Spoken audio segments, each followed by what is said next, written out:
নামক ফাউলরা এগুলো এতটা ভণ্ড আর এতটা পথভ্রষ্ট। এই যে আবুল সরকার নামক এক ভণ্ড মানিকগঞ্জের গ্রেফতার হয়েছে, আল্লাহর নামে এমন বাজে কথা বলেছে যে এটা তো মুখে উচ্চারণ করাই সম্ভব না, শুধু আমি আপনাদেরকে বোঝাবার জন্য বলি। সে বলেছে আল্লাহর মুখ কয়টা, আল্লাহ এক মুখ দিয়ে কয় কথা কয়। আল্লাহর কথার কোনো আগা মাথা আমি খুঁজে পাই না। আমি তো আগা মাথা বলছি, সে আর অন্য কথা বলছে, ওটা বলা যাবে না। আল্লাহর কথার আগা মাথা খুঁজে পাই না। আমার প্রশ্ন হচ্ছে, তোর মতো জাহেলে মুরাক্কাব, শুনলাম ক্লাস 4 পাস করে অর্থের অভাবে মানুষের দাঁড়ে দাঁড়ে ঘুরে ঘুরে বাউল গান শিখছে, এই লোকে যদি প্রশ্ন করে আল্লাহর কথার আগা মাথা খুঁজে পাই না, আল্লাহর কথার আগা মাথা তোর মতো জাহেল কি করে খুঁজে পাবে? তোদের মতো মূর্খ বয়তারা কি করে খুঁজে পাবে? আল্লাহর কথা বুঝতে হলে ইলম লাগবে, তাকওয়া লাগবে, পরহেজগারিতা লাগবে, কোরআন সুন্নাহর জ্ঞান লাগবে। কথা ঠিক না? ঠিক জুড়ে বলেন। এমন ফাহেসা কথা আল্লাহর নামে উচ্চারণ করেছে, ফেরেশতাদের নামে উচ্চারণ করেছে, আর আলেম ওলামাদের ব্যাপারে বিশুদ্ধগারের তো কোনো শেষ নাই। বাউলদের গানে আলেমদের নামে যে কত বিশুদ্ধগার, এগুলা লিস্ট করে শেষ করা যাবে না। আমি দীর্ঘদিন ধরে আমার মনের মধ্যে এই কথা আমি বহু মাহফিলে বলেছি, আগেও আজকেও বলি, যে আলেম ওলামারা অনেক ক্ষেত্রে দেখি যে বাউলদের ব্যাপারে মানুষদেরকে সতর্ক করে না, অথচ এই সমস্ত বাউল শিল্পীরা গানের মধ্যে কি পরিমাণ শিরিক, কি পরিমাণ কুফর সমাজের মধ্যে প্রচার করে বেড়াচ্ছে। আল্লাহর সামনে এত বড় গুস্তাখি করেছে। যদি রাষ্ট্রে খেলাফত কায়েম থাকতো, এই আবুল সরকার নামক এই কুখ্যাত ভণ্ডকে একেবারে ওয়াজিবুল কাতাল, তার কল্লা উড়াই দেওয়া হতো। ভাইরা আমার, ওদের আশয় হলো সব মাজার গুলাতে, এদের আড্ডা, এদের যত গান আর পালা গান বলেন, শরীয়তের গান বলেন, সব ভণ্ডামি মাজার কেন্দ্রিক হয়, উরস কেন্দ্রিক হয়। নারী পুরুষের যেখানে অবাধ মেলামেশা হয়, যেখানে পর্দার কোনো বালাই নাই, জোরে বলেন নাউজুবিল্লাহ। পর্দার কোনো বালাই থাকে না। সমস্ত মাজার এবং কবরগুলাকে এরাই জিয়ায় রেখেছে। কবর পূজা, পীর পূজা, দরগা পূজা, এই সমস্ত বাউল নামক ফাউলরা গোটা বাংলাদেশের মধ্যে চালু রেখেছে। এবং এদের সাথে সাথে কিছু ভণ্ড সুন্নি নামক বেদাতি আছে, এরা কবর পূজাগুলাকে সমাজের মধ্যে চালু রেখেছে। ঠিক কিনা বলেন? কবরকে জিয়ারত করেন সুন্নত, জিয়ারত না করে কবরের সামনে সেজদা দিলেন, কবরে শুয়ে থাকা ব্যক্তির কাছে সাহায্য চাইলেন, কি এগুলা বাস্তবতা সমাজে নাই? আপনি যে একটু গুলিস্তানের মোড়ের দিকে তাকান, সেখানে প্রকাশ্যে দেখেন যে কবরের পাশে কিভাবে গাঁজা সেবন করা হচ্ছে, কিভাবে লোকেরা সেজদায় পড়ে আছে। এরপরে আপনি মিরপুরের 1 নম্বর মাজারের দিকে তাকান, শাহ আলী মাজারের দিকে তাকান, দেখেন মানুষ কিভাবে শিরক করছে, মুসলমানের সন্তানরা কিভাবে জাহান্নামের পথে পরিচালিত হচ্ছে। অথচ শিরকের ব্যাপারে আল্লাহ পাক কোরআনে বলেছেন, ইন্না শিরকা লাযুলমুন আযীম। শিরিক হচ্ছে দুনিয়ার সবচেয়ে ভয়ঙ্কর জুলুম, মারাত্মক গুনাহ। আসমানের নিচে জমিনের উপরে শিরকের চেয়ে ভয়াবহ গুনাহ আর নাই। নবী করিম সাল্লাল্লাহু আলাইহি ওয়াসাল্লাম সাহাবীদেরকে বলেন, ও সাহাবীরা, আলা উনাব্বিউকুম বিআকবারিল কাবাইর। কবিরা গুনার মধ্যেও যেগুলা সবচেয়ে জঘন্য কবিরা গুনাহ, কবিরা গুনার মধ্যে সবচেয়ে জঘন্য কবিরা গুনাহ কি তোমাদেরকে বলে দেব না? সাহাবায়ে কেরাম বললেন, নিশ্চয় বলে দেবেন হুজুর। বললেন, শোনো, আকবারুল কাবাইরি সালাসা। জঘন্যতম কবিরা গুনাহ হচ্ছে 3টা। 1 নাম্বার হচ্ছে আল ইশরাকু বিল্লাহ, আল্লাহর সাথে শরীক স্থাপন করা। 2 নাম্বার উকুকুল ওয়ালিদাইন, পিতামাতার নাফরমানি করা। 3 নাম্বার কাউলুজ জুর ও শাহাদাতুজ জুর, মিথ্যা কথা বলা অথবা মিথ্যা সাক্ষ্য দেওয়া। তাম দুনিয়ার মধ্যে যত প্রকারের কবিরা গুনাহ আছে, শিরকের চেয়ে ভয়াবহ কোনো গুনাহ নাই। শিরিক যে ব্যক্তি করে মারা যাবে, তওবা না করে যদি কোনো শিরিককারী ব্যক্তি মারা যায়, মুশরিক যদি মারা যায়, কিয়ামতের দিন নবী করিম সাল্লাল্লাহু আলাইহি ওয়াসাল্লাম তার জন্য সুপারিশ করবেন না, কোন নবী সুপারিশ করবেন না, কোন আলেম সুপারিশ করতে পারবে না, কোন নবী কোন ইমানদার বান্দার জন্য ওই জঘন্য ব্যক্তির জন্য সুপারিশ করার কোনো পারমিশনই পাওয়া যাবে না। এই গুনার নাম হচ্ছে শিরিক। আর এই মাজার কেন্দ্রিক এই শিরিকগুলা মুসলমানদের সমাজে খুব রমরমা ব্যবসা, ঠিক না বেরিক জুড়ে বলেন? আল্লাহর ওলিদের নাম বিক্রি করে তারা এই ভণ্ডামিগুলো চালিয়ে যাচ্ছে, আল্লাহকে গালি দিচ্ছে প্রতিনিয়ত। এই আবুল সরকার গ্রেফতার হওয়ার পরে মানিকগঞ্জের আলেম ওলামারা আন্দোলন করেছে, মানববন্ধন করেছে তার চূড়ান্ত শাস্তির জন্য। আবল দেখলাম ওই বাউলের পেছনে অনেক ফাউলরা দাঁড়ায় গেছে তার মুক্তির জন্য, যে এই শয়তানের নাকি কোনো অপরাধ নাই। আল্লাহকে গালি দিলেও যার অপরাধ মনে না হয়, ও কি মানুষ না অমানুষ? চিৎকার দিয়ে বলেন। আল্লাহকে গালি দিলেও যার তার অপরাধ মনে হয় না যে সে কি এসের অপরাধ করেছে। আল্লাহর ব্যাপারে প্রশ্ন তুললেও নাকি এটা কোনো অন্যায় না, পাপ নয়। তো পাপটা কিসের, কোন কাজে পাপ আছে? এই সেই ভদ্রলোক আবুল সরকার কিছুদিন আগে এক পুরুষ আর মহিলাকে সে মুরিদ বানিয়েছে।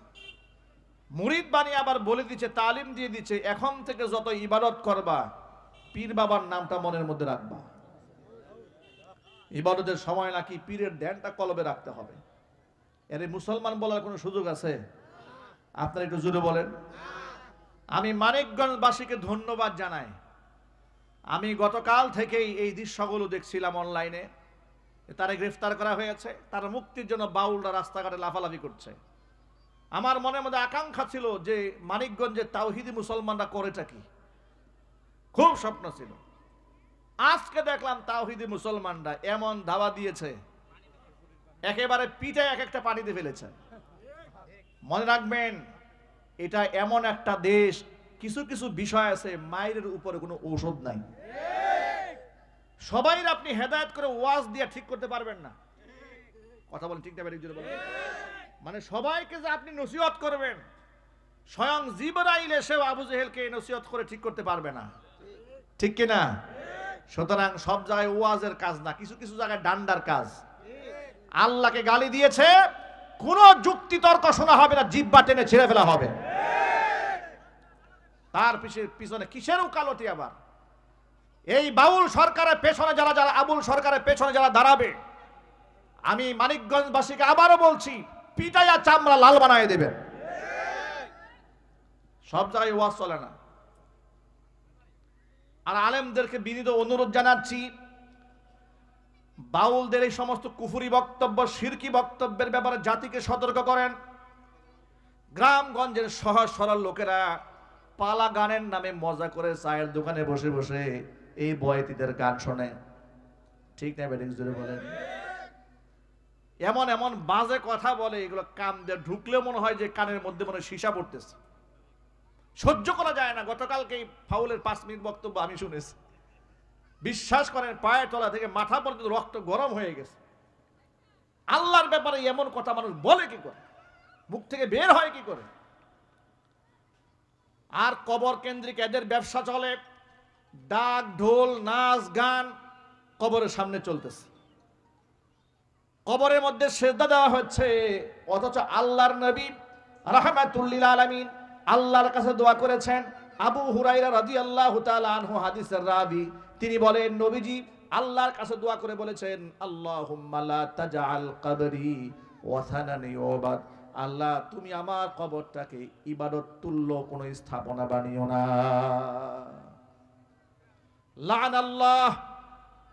লানাল্লাহু কওমান, আল্লাহ ওই জাতির উপরে লানত বেশ করেছেন, গজব নাজিল করেছেন, অভিসম্পাত রয়েছে আল্লাহ পাকের ওই জাতির উপরে, যে জাতি ইত্তাখাযু কুবুর আম্বিয়াইহিম মাসাজিদা, যারা তাদের নবীদের কবরগুলোকে সেজদার জায়গায় পরিণত করেছিল।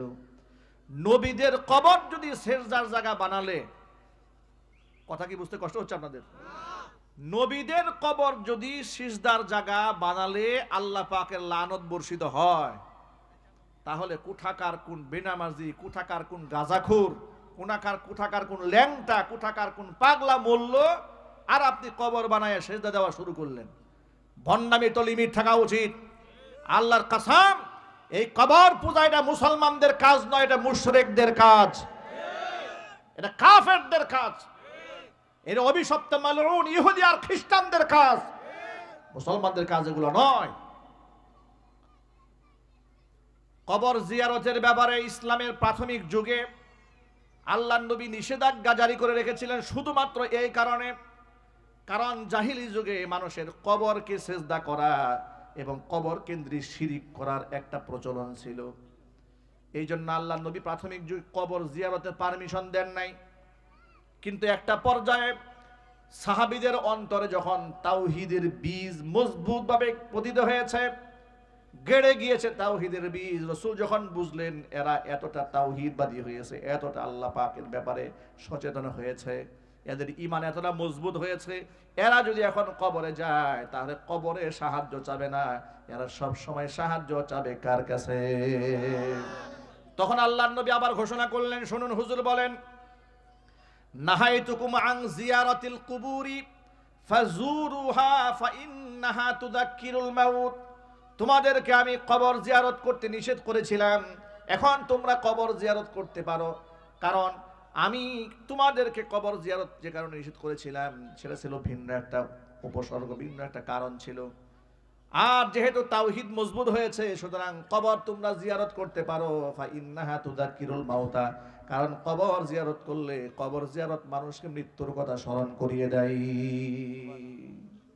সুতরাং প্রিয় ভাইরা আমার, আমি এই হাদিস থেকে আপনাদেরকে বোঝাতে চেষ্টা করলাম যে আল্লাহর নবী সাল্লাল্লাহু আলাইহি সাল্লাম, যার চেয়ে দামি মানুষ পৃথিবীতে আসেনি, যার চেয়ে দামি নবী পৃথিবীতে আসেনি, যার চেয়ে দামি মানুষ ভবিষ্যতে আসার কোনো সম্ভাবনা নেই, যার চেয়ে বেশি আল্লাহর কাছের কেউ নেই, এমনকি ফেরেশতাদের চেয়েও যিনি আল্লাহ পাকের বেশি নৈকট্য প্রাপ্ত, যিনি কিয়ামতের ময়দানে সুপারিশ না করলে বিচার কার্য শুরু হবে না, যিনি কিয়ামতের ময়দানে সেজদায় পড়ে চোখের পানি না ছাড়লে মানুষের মুক্তির ফয়সালা হবে না, যিনি জমিনে হাঁটলে আকাশের মেঘমালা ছায়া দেয়, যিনি হাতের আঙ্গুলি ইশারা করলে চাঁদ দ্বিখণ্ডিত।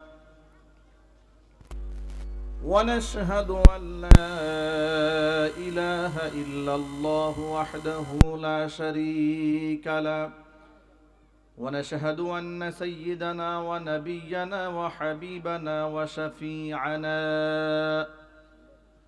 ومولانا محمدا عبده ورسوله الذي أرسله بالحق بشيرا ونذيرا وداعيا إلى الله بإذنه وسراجا منيرا أما بعد فأعوذ بالله من الشيطان الرجيم بسم الله الرحمن الرحيم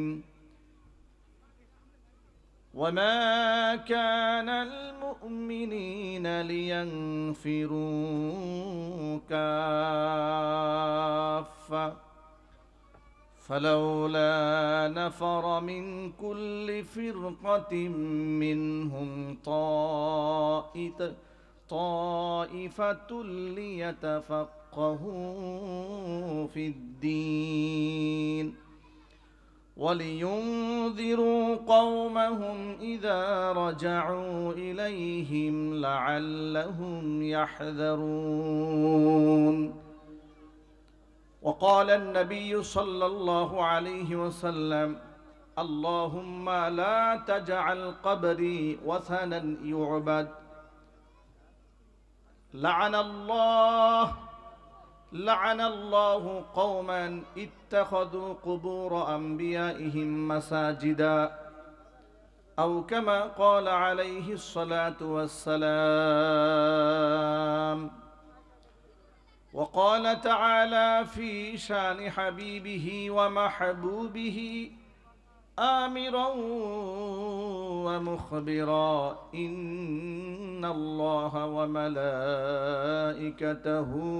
يصلون على النبي يا أيها الذين آمنوا صلوا عليه وسلموا تسليما اللهم صل على محمد وعلى آل محمد كما صليت على إبراهيم وعلى آل إبراهيم إنك حميد مجيد اللهم بارك على محمد وعلى آل محمد كما باركت على إبراهيم وعلى آل إبراهيم إنك حميد مجيد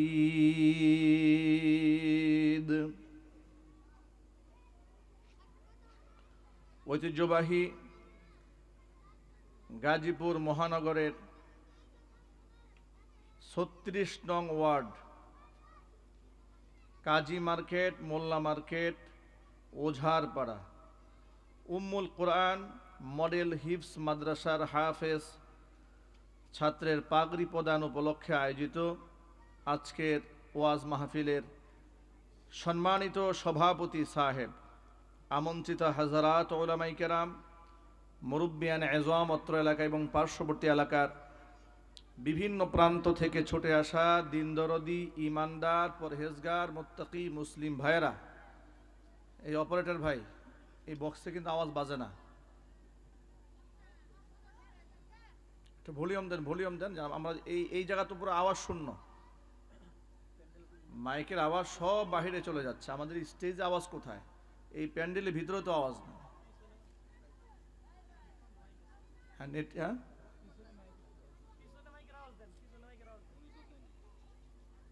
মনিটর না থাকে, আপনি অন্ততপক্ষে আমাদের কানে একটু আওয়াজ আসে, একটু ভলিউম বাড়িয়ে রাখেন। পেছনে মাইক আছে, সাউন্ড দেন, কারণ কথার আওয়াজ যদি সব বাহিরে চলে যায়, এখানে কথা বলা তো কষ্ট, কথা তো আমার কানে আওয়াজ আসতে হবে, আওয়াজটা। এগুলো কি বাজে? এগুলো বাজে? হ্যাঁ, কি বাজে? বাহিরে সাউন্ড নাই, বন্ধ হয়ে গেছে। এদিকে শুধু আমাকে ঘুরে দিলে হবে না, তো এটা অ্যাঙ্গেল করে রাখেন, আরেকটু অ্যাঙ্গেল করেন, আরেকটু অ্যাঙ্গেল করেন, কারণ এত ডিরেক্ট কানে তো কথা বলা যাবে না। হ্যাঁ, এবার ভলিউম দিয়ে রাখেন। মহান আল্লাহ রব্বুল আলামিনের দরবারে লাখ কোটি শুকরিয়া আদায় করছি, যে মহান আল্লাহ তাআলা আমাদেরকে উম্মুল কোরআন মডেল হিফজ মাদ্রাসার আয়োজনে আজকের মাহফিলে যথা সময়ে উপস্থিত হওয়ার তৌফিক দান করেছেন। আপনারা কি খুশি না বেজার? কম না বেশি? হৃদয়ের সবটুকুন ভালোবাসা উজাড় করে আল্লাহ পাকের শেখানো ভাষায় শুকরিয়া আদায় করছি। সকলে মিলে জবান ছেড়ে বলছি আলহামদুলিল্লাহ। রব্বানা লাকাল হামদ হামদান কাসীরা তাইয়িবান মুবারাকান ফীহি ইয়া রাব্বি লাকাল হামদু কামা ইয়ানবাগি লিজালালি ওয়াজহিকা ওয়া আযীমি সুলতানিকা। আল্লাহ রাব্বুল আলামিন আজকের মাহফিলকে কবুল করুন। উম্মুল কোরআন মডেল হিফজ মাদ্রাসাকে আল্লাহ তাআলা কিয়ামত পর্যন্ত কবুল করুন। মাদ্রাসার সকল হাজাত আল্লাহ তাআলা তার গায়বে খাজানা থেকে মিটিয়ে দিন। অক্লান্ত পরিশ্রম করে এই বেহেশতের বাগান যারা সাজিয়েছেন, দূরদারাজ থেকে শোনার জন্য যারা এসেছেন, আজকের মাহফিলের ওসিলা করে আল্লাহ তাআলা সকলকে মাফ করে দেন। প্রিয় বন্ধুগণ, আল্লাহর পক্ষ থেকে শ্রেষ্ঠতম নিয়ামত কোরআন আমাদের সামনে আছে, আমাদের কাছে আছে। তামাম পৃথিবীর মধ্যে কোরআনের পরেই সবচেয়ে বিশ্বস্ত সূত্রে বৈজ্ঞানিকভাবে অকাট্যভাবে প্রমাণিত নবী করিম সাল্লাল্লাহু আলাইহি ওয়াসাল্লামের অসংখ্য অসংখ্য বিশুদ্ধ হাদিস। কোরআন এবং এই হাদিস এবং কোরআন এবং রাসূলের সুন্নাহ, এগুলো হচ্ছে আমাদের জীবন চলার পাথেয়। কোরআন এবং সুন্নাহ এগুলো আমাদের জীবনের অবলম্বন। কোরআন এবং সুন্নাহ আমাদের জন্য যথেষ্ট। কোরআন সুন্নাহর দিক নির্দেশনার বাহিরে আমাদের আর কোনো দিক নির্দেশনার প্রয়োজন নেই। বলবেন ইজমা কিয়াস, ইজমা কিয়াস কোরআন সুন্নাহর ভেতরেই, ইজমা কিয়াস বাহিরের কিছু নয়। কোরআন এবং সুন্নাহর মূল উৎস থেকেই ইজমা, উৎস থেকেই কিয়াস। সুতরাং এই কোরআন সুন্নাহর বাহিরে যাওয়ার আমাদের কোনো সুযোগ নেই। আমাদের জন্য উত্তম নমুনা হচ্ছেন নবী করিম সাল্লাল্লাহু আলাইহি ওয়াসাল্লাম, আমলের নমুনা, আদর্শের নমুনা, সাহাবায়ে কেরাম ঈমান আমলের নমুনা।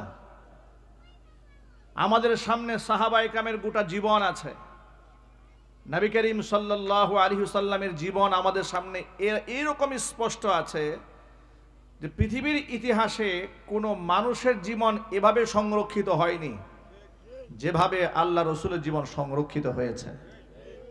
ভাবা যায় পৃথিবীর কেউ কোনো মনীষীর ইতিহাস বের করতে পারবে না যে হাজার হাজার বছর আগে তিনি মারা গিয়েছেন।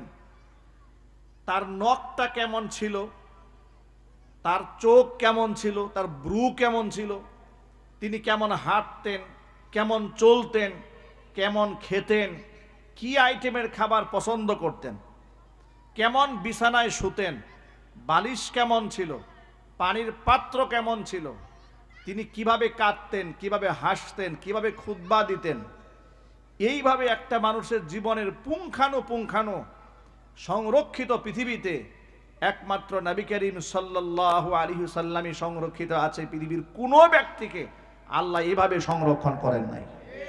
আল্লাহু আকবার বলেন। গোটা জীবনটাকে আল্লাহ পাক এভাবে সংরক্ষণ করেছেন। আর ঘোষণা করেছেন ওয়ারাফা'না লাকা যিকরাক, আমি আপনার আলোচনা, আপনার নামের তাজকিরা আমি অনেক অনেক উপরে উঠিয়ে দিলাম। নবী করিম সাল্লাল্লাহু আলাইহি সাল্লামের শান মান আল্লাহ তাআলা এত উপরে উঠিয়ে দিয়েছেন যে পৃথিবীর মানুষরা যদি রসুলের নাম কথার কথা, কোনো নাস্তিক, কোনো বেঈমান হুজুরের নাম শুনতে নাও চায়, তাওআন আও কারহা, ইচ্ছায় হোক কিংবা অনিচ্ছায় হোক, আল্লাহ ওর কান পর্যন্ত রসুলের নাম পৌঁছে দিবেনই দিবেন। তার প্রমাণটা কি দেখেন, সমাজে যখন আজান হয় নামাজের ওয়াক্ত হয়ে গেলে, আশহাদু আন্না মুহাম্মাদার রাসূলুল্লাহ মাইকে আজান হয়, কত ক্ষুধাদ্রোহী আছে নামাজ পছন্দ করে না, ইসলাম পছন্দ করে না, কিন্তু রসুলের নামটা সে শুনতে বাধ্য। আল্লাহু আকবার বলেন। এটা আল্লাহ পাকের মেকানিজম। গোটা পৃথিবী ঘূর্ণয়মান, ওয়াশ-শামসু তাজরি লিমুস্তাকাররিন লাহা যালিকা তাকদীরুল আজিজুল আলিম। আল্লাহ পাক বলছেন সূর্য ঘুরছে তার কক্ষপথে, এটা আল্লাহ পাকের নির্ধারিত। কুল্লুম ফি ফালাকি ইয়াসবাহুন, প্রত্যেকটা গ্রহ নক্ষত্র আপন আপন কক্ষপথে পরিচালিত হচ্ছে।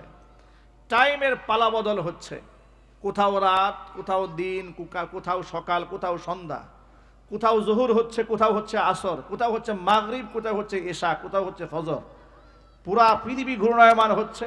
এর মানে হচ্ছে গোটা পৃথিবীর এমন কোনো সেকেন্ড বাকি থাকে না যেখানে আল্লাহ এবং তার রাসূলের নাম উচ্চারিত না হয়। আল্লাহু আকবার বলেন। তাম দুনিয়া ঘুরে ঘুরে মুয়াজ্জিনরা আজান দিচ্ছে এক এক সময়। আপনি রাতের বেলা এখানে ঘুমিয়ে পড়েছেন, আমেরিকাতে আজান হচ্ছে। সুবহানাল্লাহ পড়েন। আপনার এখানে জোহরের সময় হয়েছে, আমেরিকাতে ফজরের সময় হয়ে গেল। তাম দুনিয়া এখনো কোনো সময় থাকবে না, একটা মুহূর্ত থাকবে না যে মুহূর্তে আল্লাহ এবং তার নবীর নাম উচ্চ স্বরে উচ্চারিত না হবে। এভাবে আল্লাহ পাক তার রাসূলের সম্মানকে উঁচায় উঠিয়ে দিয়েছেন। অথচ সেই রাসূলের সুন্নাহ যেহেতু আমাদের সামনে স্পষ্ট আছে, হুজুরের আদর্শ আছে, কোরআন আছে, সুন্নাহ আছে, তার জীবনী আছে, তাহলে তার জীবন থেকেই তো আমরা আদর্শ নিতে যথেষ্ট। কিন্তু দুঃখজনক বাস্তবতা, এই সমাজে ইসলাম সম্পর্কে আমাদের ধারণা, কনসেপ্ট ক্লিয়ার না থাকার কারণে অনেক লোকেরা ধর্মের নামে অনেক অধর্মের কাজ করে, শিরিক করছে, বেদাত করছে, কুসংস্কার করছে। বিশেষ করে আজকে আপনাদের সামনে আমি যে বিষয়টি নিয়ে কথা বলবো সেটা হলো এই, সমাজের হক্কানি আলেম ওলামারা আপনাদেরকে তাওহীদ শেখান, আল্লাহর একাত্মবাদ শিখান, আল্লাহর বরত্বের কথা শিখান, নবী করিম সাল্লাল্লাহু আলাইহি ওয়াসাল্লামের সম্মানের কথা শিখান, এবং আল্লাহ তাআলা নবীগণের ওয়ারিস আলেমদেরকে যে ইজ্জতটা দিয়েছেন সেগুলো আপনাদেরকে তালিম দেন, তরবিয়ত করান। একদিক থেকে আলেমরা যেমন মানুষদেরকে জান্নাতের পথে ডাকছে, সমাজের মধ্যে অনেক বিপদগামী লোকেরা এই সমাজের মানুষদেরকে জাহান্নামের পথে নিয়ে যাচ্ছে। সমাজের মানুষদেরকে যারা জাহান্নামের দিকে ডাকছে তাদের মধ্যে অন্যতম একটা শ্রেণী হচ্ছে বাউল শ্রেণী। বাউল, এই বাউলগুলো গ্রামগঞ্জের শিল্পী হিসেবে বা বাংলাদেশের ইতিহাস ঐতিহ্য হিসেবে অনেকে এগুলাকে সমীহ করে চলে, যাক না একটু গান টান গায়া খায় চলুক। কিন্তু এরা তো শুধু গান করে না, এদের প্রত্যেকটা শব্দে, এদের একটা হরফের মধ্যে, বাক্যের ভিতরে কি পরিমাণ ইসলাম নিয়ে, কোরআন নিয়ে, রসুলের আদর্শ নিয়ে, এমনকি স্বয়ং আল্লাহকে নিয়ে এমন ব্যঙ্গ এবং বিদ্রুপ থাকে আপনি কল্পনা করতে পারবেন না। একটা বাউলের 5 মিনিট বক্তব্য শুনলে বোঝা যায় সে কত নাম্বারের জাহেল। মূর্খরা তো একটা স্কেল আছে, একটা মূর্খ মানুষ নামাজ না পড়লেও আল্লাহকে নিয়ে বাজে কথা বলে না। কথা বলেন ভাই, ঠিক কিনা জোরে বলেন। একটা মূর্খ মানুষ ধরেন মুখে দাড়ি টাড়ি নাই, কিন্তু সে আল্লাহ এবং তার রসুলকে খুব সমীহ করে যে না দিনের ব্যাপারে, ধর্মের ব্যাপারে আমরা কথা বলবো না, সাহস পায় না। আমাদের মঞ্চে এসে অনেক বড় বড় শিক্ষিত লোকেরা মাইক ধরে স্যালেন্ডার্ট করে যে ওয়াজ মাহফিল, কোরআনের মাহফিল, আলেমদের সামনে আমরা কথা বলার উপযুক্ত নই। বড় বড় বড় রাজনীতিবিদরা এতটুকু সম্মান আলেমদেরকে করে, ঠিক না ব্যাটিক যদি বলেন। বাউল নামক ফাউলরা এগুলো এতটা ভণ্ড আর এতটা পথভ্রষ্ট। এই যে আবুল সরকার নামক এক ভণ্ড মানিকগঞ্জের গ্রেফতার হয়েছে, আল্লাহর নামে এমন বাজে কথা বলেছে যে এটা তো মুখে উচ্চারণ করাই সম্ভব না। শুধু আমি আপনাদেরকে বোঝাবার জন্য বলি, সে বলেছে আল্লাহর মুখ কয়টা, আল্লাহ এক মুখ দিয়ে কয় কথা কয়, আল্লাহর কথার কোনো আগা মাথা আমি খুঁজে পাই না। আমি তো আগা মাথা বলছি, সে আর অন্য কথা বলছে, ওটা বলা যাবে না। আল্লাহর কথার আগা মাথা খুঁজে পাই না। আমার প্রশ্ন হচ্ছে, তোর মতো জাহেলে মুরাক্কাব, শুনলাম ক্লাস 4 পাস করে অর্থের অভাবে মানুষের দাঁড়ে দাঁড়ে ঘুরে ঘুরে বাউল গান শিখছে, এই লোকে যদি প্রশ্ন করে আল্লাহর কথার আগা মাথা খুঁজে পাই না, আল্লাহর কথার আগা মাথা তোর মতো জাহেল কি করে খুঁজে পাবে? তোদের মতো মূর্খ বয়েতেরা কি করে খুঁজে পাবে? আল্লাহর কথা বুঝতে হলে ইলম লাগবে, তাকওয়া লাগবে, পরহেজগারিতা লাগবে, কোরআন সুন্নাহর জ্ঞান লাগবে। কথা ঠিক না ঠিক যদি বলেন। এমন ফাহেসা কথা আল্লাহর নামে উচ্চারণ করেছে, ফেরেশতাদের নামে উচ্চারণ করেছে, আর আলেম ওলামাদের ব্যাপারে বিশুদ্ধারের তো কোনো শেষ নাই। বাউলদের গানে আলেমদের নামে যে কত বিশুদ্ধার, এগুলা লিস্ট করে শেষ করা যাবে না। আমি দীর্ঘদিন ধরে আমার মনের মধ্যে এই কথা আমি বহু মাহফিলে বলেছি, আগেও আজকেও বলি, যে আলেম ওলামারা অনেক ক্ষেত্রে দেখি যে বাউলদের ব্যাপারে মানুষদেরকে সতর্ক করে না, অথচ এই সমস্ত বাউল শিল্পীরা গানের মধ্যে কি পরিমাণ শিরিক, কি পরিমাণ কুফর সমাজের মধ্যে প্রচার করে বেড়াচ্ছে। আল্লাহর সামনে এত বড় গুস্তাখি করেছে। যদি রাষ্ট্রে খেলাফত কায়েম থাকতো, আবুল সরকার নামক এই কুখ্যাত ভণ্ডকে একেবারে ওয়াজিবুল কাতাল, তার কল্লা উড়াই দেওয়া হতো। ভাইরা আমার, ওদের আসর হলো সব মাজার গুলাতে, এদের আড্ডা, এদের যত গান আর পালা গান বলেন, শরীয়তের গান বলেন, সব ভণ্ডামি মাজার কেন্দ্রিক হয়, উরস কেন্দ্রিক হয়। নারী পুরুষের যেখানে অবাধ মেলামেশা হয়, যেখানে পর্দার কোনো বালাই নাই, জোরে বলেন নাউযুবিল্লাহ। পর্দার কোনো বালাই থাকে না। সমস্ত মাজার এবং কবরগুলাকে এরাই জিয়ায় রেখেছে, কবর পূজা, পীর পূজা, দরগা পূজা, এই সমস্ত বাউল নামক ফাউলরা গোটা বাংলাদেশের মধ্যে চালু রেখেছে। এবং এদের সাথে সাথে কিছু ভণ্ড সুন্নি নামক বেদাতি আছে, এরা কবর পূজাগুলাকে সমাজের মধ্যে চালু রেখেছে। ঠিক কিনা বলেন? কবরকে জিয়ারত করেন সুন্নত, জিয়ারত না করে কবরের সামনে সেজদা দিলেন, কবরে শুয়ে থাকা ব্যক্তির কাছে সাহায্য চাইলেন, কি এগুলা বাস্তবতা সমাজে নাই? আপনি যে একটু গুলিস্তানের মোড়ের দিকে তাকান, সেখানে প্রকাশ্যে দেখেন